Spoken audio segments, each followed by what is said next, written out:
दोस्तों आज की इस वीडियो में हम आपसे डिस्कशन करने वाले मॉडल पेपर एक है जो कि इंग्लिश का है, ठीक है, और क्लास 12th। इसका जो कुछ वो दिया गया है, निर्देश दिया गया है, उसको हम समझते हैं। तो सबसे पहले जो आपका पेपर है 4 सेक्शन में डिवाइड किया गया है, ठीक है। Section A, section B, section C और सेक्शन डी।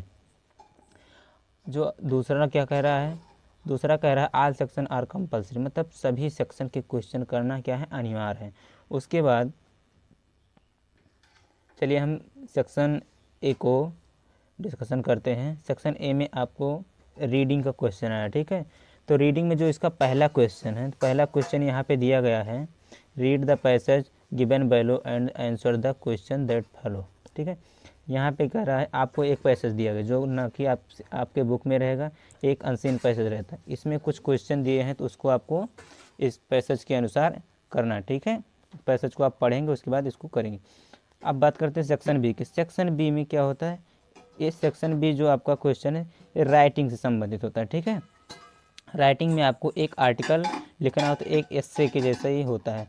कम से कम आपका जो आर्टिकल होगा 100 से 150 वर्ड में होना चाहिए। और यहाँ पे आपको हेडिंग दिए गए हैं, जैसे position of women in India today, ठीक है, terrorism and world peace, clean and green India mission, इन सभी पर, ठीक है, इन सभी पर जो आपको ये तीनों दिया गया, इनमें से किसी एक के ऊपर आपको लिखना है, ठीक है। अब क्वेश्चन नंबर 3 की बात करें तो क्वेश्चन नंबर 3 में क्या कह रहा है, यू आर कार्तिका या Karan, write a letter to the editor of a leading newspaper. आपको यहाँ पे क्या कह रहा है, एक लेटर लिखने के लिए आया, ठीक है।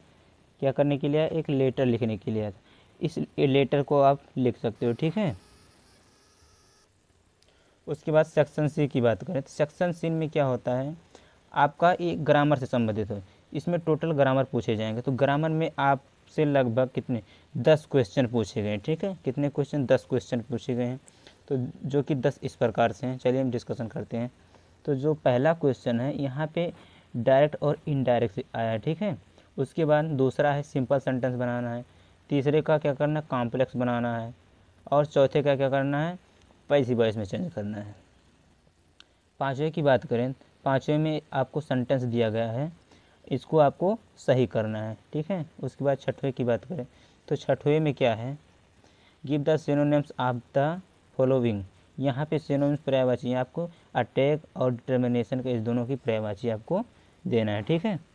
उसके बाद सातवें की बात करें तो इसमें एंटोनिम्स लिखना है, यानी कि जो आपका डिफेंस दिया गया है और ये, ठीक है, दोनों का एंटोनिम्स यानी कि विलोम को लिखना है।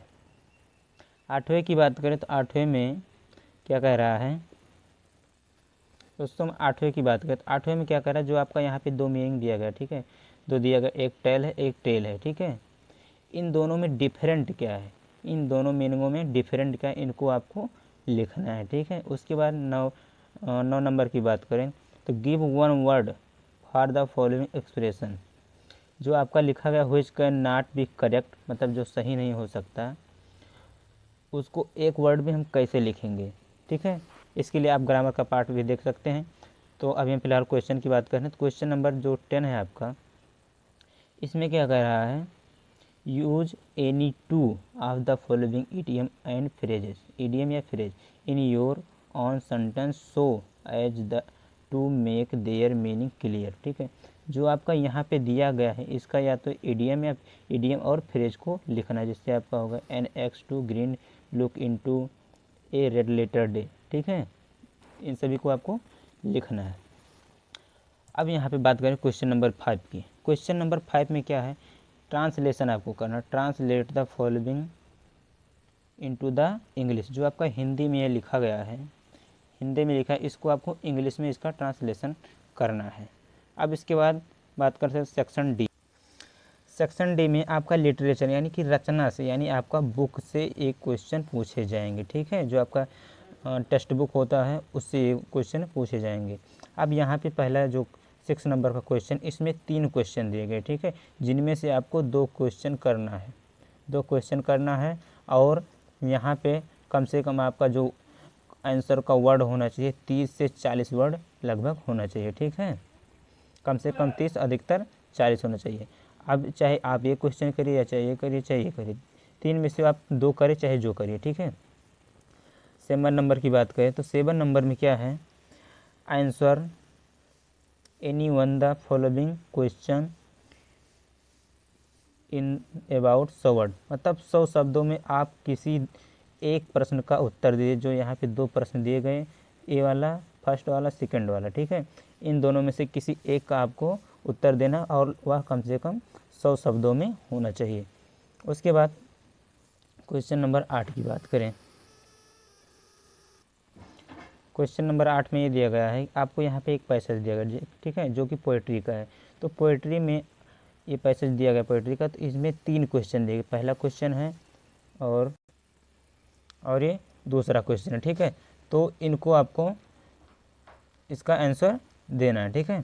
उसके बाद 9 नंबर की बात करें, 9 नंबर में आपको क्या लिखना है, आपको पोएम दे दिया जाएगा, ठीक है। यहाँ पे सेंट्रल आइडिया का लिखना है। पोएम दिया गया है किसी एक का, जैसे चाहे यहाँ इसका लिखिए चाहे इसका लिखिए चाहे इसका, इनमें से किसी एक का आपको पोएम लिखने के लिए दिया गया, ठीक है। वो सेंट्रल आइडिया लिखने के लिए दिया गया। क्वेश्चन नंबर 9 में आपको क्या कह रहा है, सेंट्रल आइडिया लिखने के लिए, तो सेंट्रल आइडिया आपको किसी एक पोएम पर लिखना है, ठीक है। उसके बाद 10 नंबर क्वेश्चन की बात करें, 10 नंबर में क्या कह रहा है, answer any 2 of the following question in about 30 से 40 वर्ड, ठीक है। यहाँ पे कह रहा है जो आपको यहाँ पे 3 क्वेश्चन दिए गए, ठीक है। 3 क्वेश्चन में से किसी 2 को करना है और जो आपकी क्वेश्चन का जो शब्द होना चाहिए आंसर का, कम से कम 30 से 40 शब्दों का होना चाहिए।